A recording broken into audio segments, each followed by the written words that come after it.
দুনিয়াতে যারা বেশি বেশি মিথ্যা কথা বলেছেন, কিয়ামতের ময়দানে আল্লাহর সামনে দাঁড়িয়ে মিথ্যা কথা বলবে, তখন আল্লাহ রাব্বুল আলামিন জিহ্বাটাকে, জবানটাকে, জিহ্বা এমন একটা নিয়ামত আল্লাহ আমাদেরকে দান করেছেন, ওই শুকরিয়াটুকুন আদায় করে শেষ করা যাবে না, ঠিক কিনা বলেন?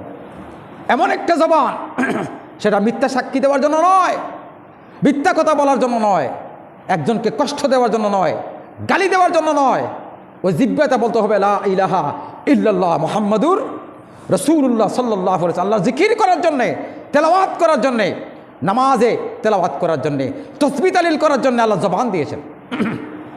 এই জবানে মিথ্যা কথা বলবেন, কিয়ামতের কঠিন ময়দানে আল্লাহ রাব্বুল আলামিন আগুনের কেসিতে জিহ্বা কেটে দিবেন। ভাইরা আমার, জিহ্বাটা এমন একটা নিয়ামত, যে ব্যক্তি কথা বলতে পারে না, কোনো ব্যক্তির যদি অর্ধেকটা জিহ্বা থাকে, অর্ধেকটা জবান থাকে, ওই ব্যক্তির কথা স্পষ্ট হবে না, ঠিক কিনা বলেন? স্পষ্ট হবে না। আপনি যদি মাথা থেকে পা পর্যন্ত আপনি অঙ্গ প্রত্যঙ্গর দিকে তাকান, তাইলে আপনার মনে হবে যে আল্লাহ আমাদেরকে কত বড় নিয়ামত দান করেছেন, কত বড় নিয়ামত দান করেছেন। আপনি যদি জিহ্বার ভিতরে যদি লবণ দেন, তিতা লাগবে কিনা জোরে কোন? আপনি যদি জিহ্বার ভিতরে মিষ্টি দেন, মিষ্টি লাগবে। স্বাদ গ্রহণ করতে হলে জিহ্বার মানুষ টেস্টিং করে। কিন্তু বাইরে আমার, বাবারা আমার, এই আধুনিক জামানায়, বিজ্ঞানের জামানায়, ডিজিটাল জামানায় পরীক্ষা করার জন্য কত কিছু আছে, মিথ্যা বলার কোনো সিস্টেম নাই। ফিঙ্গারপ্রিন্ট দিলে সব কিছু ওকে, ঠিক কিনা বলেন?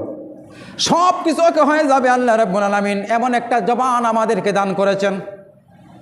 আমার ভাইয়েরা, এখন এই মুহূর্তে যদি কোনো ব্যক্তি, কোনো বাচ্চা, শিশু, কোনো ছেলে যদি একটু তেঁতুল খায় বারান্দায়, আপনার থেকে অনেক দূরে বসে বসে তেঁতুল খাচ্ছে, আপনি যদি ওই বাচ্চার দিকে একটু নজর করেন, ওই ব্যক্তিটা ঠাস ঠাস করে আওয়াজ করতেছে আর টক খাচ্ছে, তেঁতুল খাচ্ছে।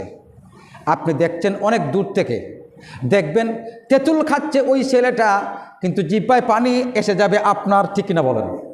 প্রশ্ন হলো, ওই ছেলেটা দূরে বসে তেঁতুল খাচ্ছে, আপনার জিহ্বায় পানি আসলো কেন?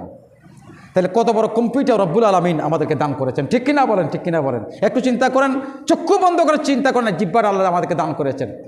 যদি তরকারি স্বাদ হয়, আপনি জিহ্বা দিলে বুঝতে পারবেন, বলতে পারবেন, ভাই আজকে দাওয়াত খাইছি, কিন্তু আজকে তরকারিটা খুব স্বাদ হয়েছে।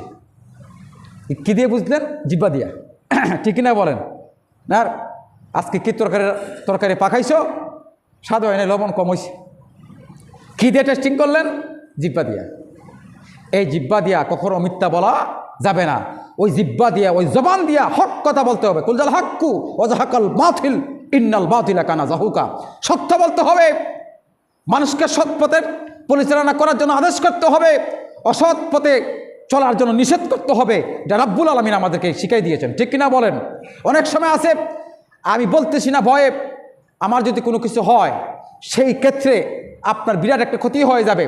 আপনি পরিবারের গার্জেন, আপনার বিরাট একটা ক্ষতি হবে। মেনে নিবেন ঠিকই, কিন্তু অন্তর দিয়ে ওই ব্যক্তিকে ঘৃণা করতে হবে, ঠিক কিনা বলেন? আমি আল্লাহ এবং আল্লাহ রাসূলের খাতিরে তোমাকে অন্তর থেকে ঘৃণা করলাম, তুমি মানুষ নও, ঠিক কিনা বলেন? পৃথিবীর বুকে সমাজে এখনও ভালো মানুষ পৃথিবীতে আছে, বিধায় আমরা এখনও বেঁচে আছি, ঠিক কিনা বলেন? আমরা প্রত্যেকটা পরিবার থেকে ফ্যামিলিগতভাবে, পারিবারিকভাবে, রাষ্ট্রীয়ভাবে যদি প্রত্যেকটা ঘরে ঘরে যদি সিস্টেম চালু করতে পারি, নামাজ প্রতিষ্ঠিত করতে পারি, তেলাওয়াত প্রতিষ্ঠিত করতে পারি, এই দেশে, এই রাষ্ট্রে আবার শান্তি ফিরে আসবে ইনশাল্লাহ, ঠিক কিনা বলেন? ভাই আমার, সেজন্য আপনি যাহা করবেন মনে রাখবেন আপনার জন্য রেডি আছে। আল্লাহ পাক রব্বুল আলামিন যখন আপনাকে মহব্বত করবেন, ভালোবাসবেন, একটু পরীক্ষা আপনাকে দিবেন।